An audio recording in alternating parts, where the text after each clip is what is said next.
On the 10th of July 1969, a cargo ship in the middle of the Atlantic came upon a small sailing boat drifting alone.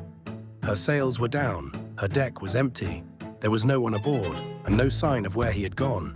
Inside the cabin, they found 3 logbooks and a mess of papers. And in those pages was the answer to a mystery that would haunt the sailing world for 50 years. The record of a man who tried to lie his way around the planet and lost his mind doing it. His name was Donald Crowhurst.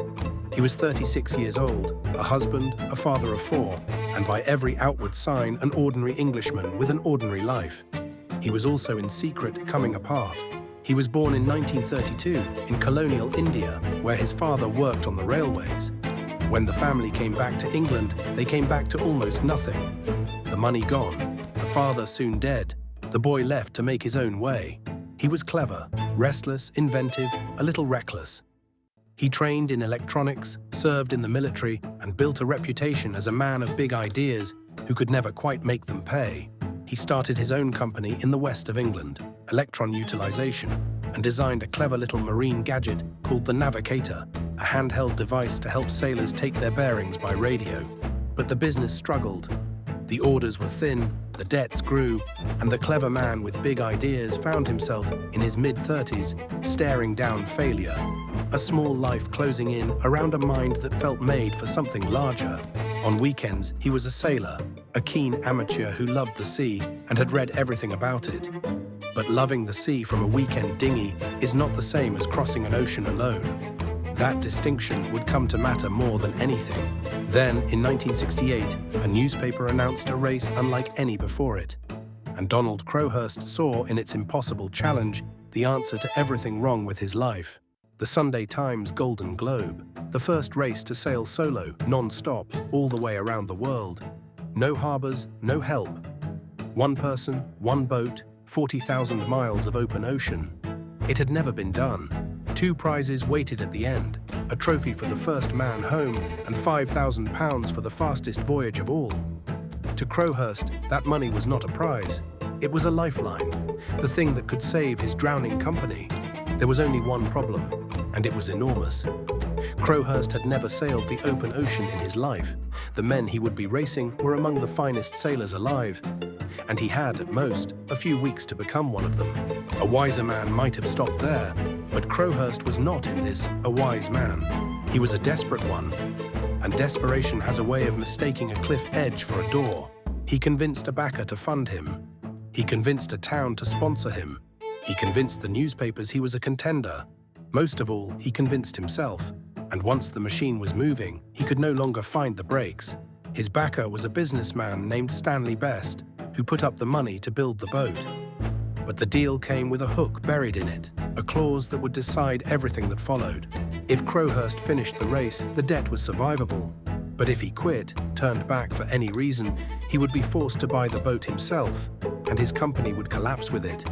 To withdraw was to be ruined, so there could be no turning back. Before he had sailed a single mile, Donald Crowhurst had built himself a trap with only 2 exits: sail around the world or be destroyed. He would spend the next 9 months looking for a third. The boat they built for him was a trimaran, a rare, radical design with 3 slender hulls instead of 1. Fast in theory, light in theory, but untested for an ocean like this and put together in a terrible hurry. He named her the Teignmouth Electron, after the Devon town that sponsored him and the company he was trying to save. She was, in a sense, his whole life rebuilt in plywood and hope. But she was flawed from the keel up. The boat leaked. Hatches he had designed would not seal. Half his clever safety inventions, the self-righting systems, the electronic warnings, were never finished. He planned fatally to build them at sea. The deadline to depart was the 31st of October, 1968. Miss it, and he could not race at all. As the day came, the Teignmouth Electron was still unfinished, still leaking, still wrong. He went anyway. The leaving was a shambles, ropes fouled, sails rigged wrong. He had to be towed back twice to fix what should have been ready. Everyone watching could see it. He saw it too. And still, with hours to spare, he crossed the starting line. His wife Claire watched him go. Their 4 children watched their father sail toward the horizon. None of them could have known it was the last time they would ever see him. The sea did not wait long to make its point. Within days, the boat was in trouble, leaking, sluggish, fighting him at every turn. He was making less than half the speed he needed, and the great southern ocean, the deadliest water on Earth, was still thousands of miles ahead. Alone out there, he did the math, and the math was merciless. His boat could not survive the southern ocean, he knew it. He wrote it down. He gave himself even odds, at best, of ever coming home alive. And so he arrived at the dilemma that would break him: sail on into water that would almost certainly kill him, or turn back and lose his home, his company, his name, everything, all at once. Death ahead, ruin behind. For weeks he wrestled with it, out there in the empty Atlantic, entirely alone. No one to counsel him, no one to talk him down. Just a failing boat, a closing net, and a mind beginning to search for a way out that did not exist. And then, somewhere in the loneliness, he found his third exit. It was not to sail around the world, it was to pretend to. The plan was monstrous in its simplicity. He would not round the world at all. He would linger here, in the quiet South Atlantic, out of sight, and radio home a voyage he was not making, a triumph that did not exist. He would keep 2 logbooks, one true for himself alone, a record of where he really was, and one false for the world, a fiction of storms he never sailed and seas he never crossed. He became at once the only honest witness and the only liar. To sell the lie, the numbers had to be perfect. He taught himself an intricate false navigation, working backwards from where he claimed to be, inventing sun sightings and courses he never sailed. It was, in its way, brilliant. It may have been the hardest sailing he ever did. Over the radio, he sent home vague, careful reports. Never quite a position, always a hint. Let the world do the wishful arithmetic. Let them place him further along than he was. And the world, hungry for a hero, happily obliged. In England, his pressman trumpeted every report. The papers cheered. The plucky amateur was doing the impossible. His wife pinned his supposed progress to a map at home, moving him steadily around a world he had never left. And then, greedy for the story, he overreached. He radioed a single day's run so fast it would have been a world record. A claim so spectacular it drew not just applause, but suspicion. Somewhere, a few careful people began quietly to wonder. The deception cost him more than he expected. He was, after all, alone. And a man alone with a secret this size has no one to share the weight. The lie sat with him in the cabin day after day, the only company he had. His boat kept failing. A hull began to split, seams opening to the sea. And now he could not even call openly for the parts he needed. Because to be seen, to be located, was to be exposed. His prison had no walls and no doors either. So he did a desperate thing. He crept into a lonely inlet on the coast of Argentina, forbidden, disqualifying, and made his repairs in secret, praying no one would record it. Someone did. But the note was filed and forgotten, and the world never knew. For nearly 3 months, he vanished from the airwaves entirely. Radio silence. To the world, he was simply somewhere in the Southern Ocean, out of range, heroically alone. In truth, he was hiding in the Atlantic, going quietly to pieces. He read, he wrote, he tinkered with his broken inventions. He talked to no one because there was no one. And slowly, in that silence, the line between the man who was lying and the story he was telling began to blur. Then, thousands of miles away, the race began to collapse in his favor. And in doing so, it sealed his fate.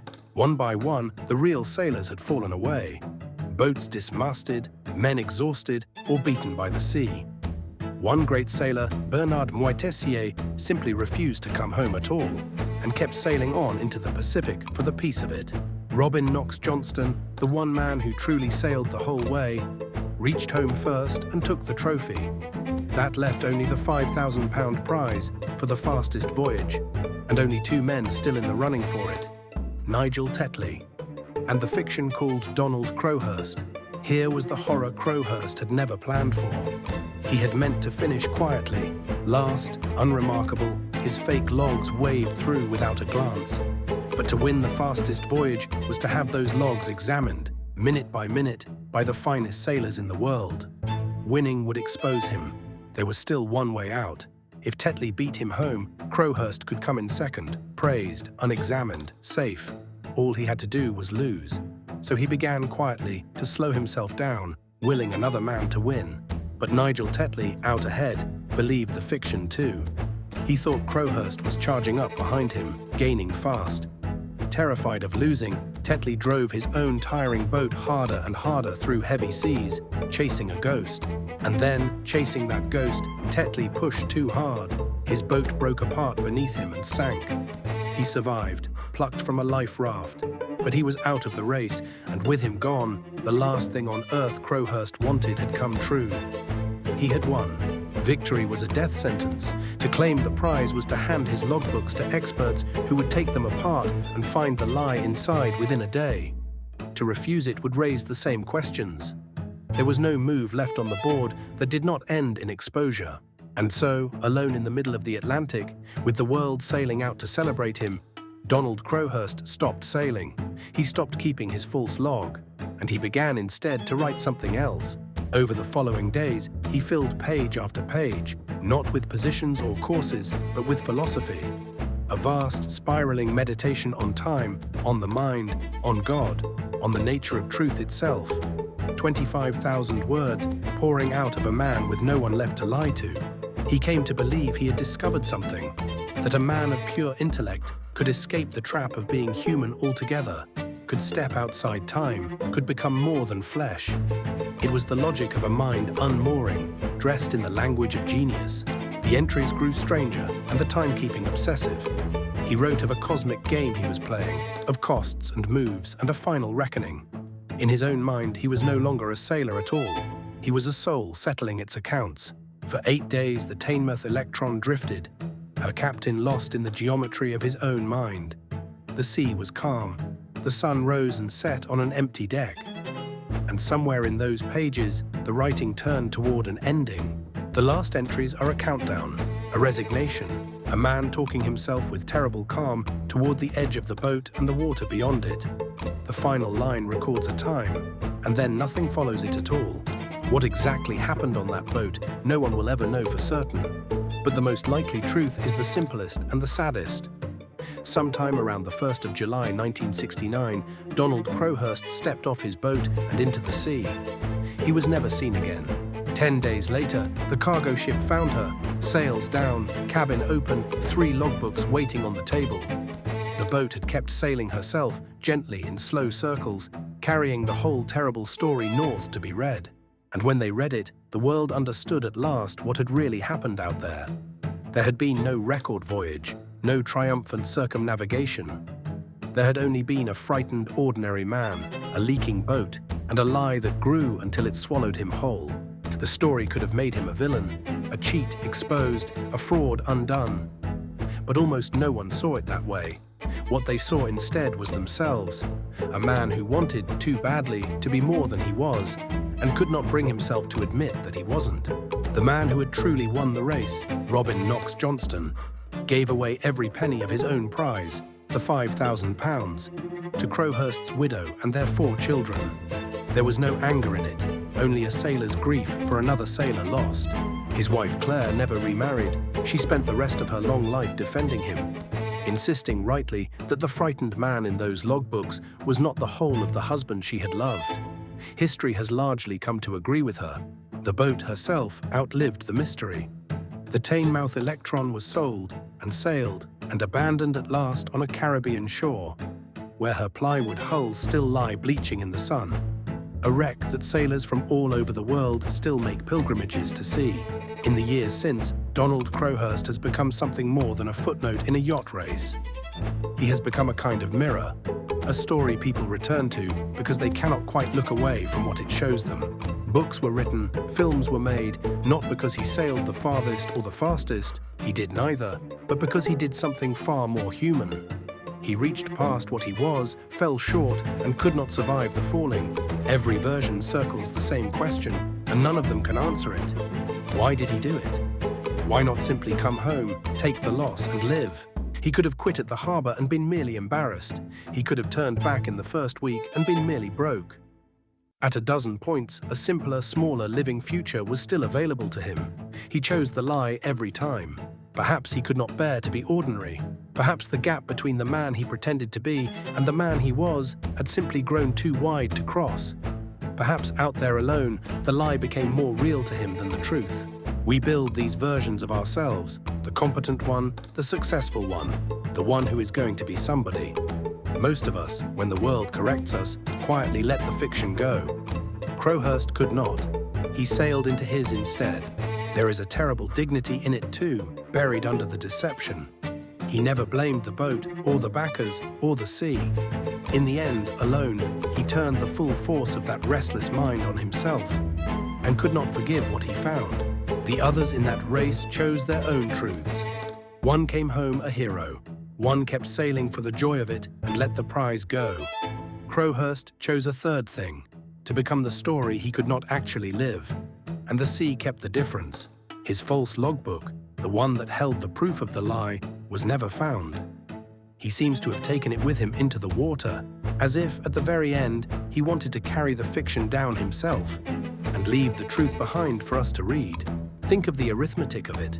9 months alone on a broken boat, a lie sustained across an entire ocean, a mind brilliant enough to fool the world and fragile enough to be destroyed by its own success. All of it to avoid a single survivable word: failure. He did not do it for money. The prize would have destroyed him. He did not do it for glory. The glory was what trapped him.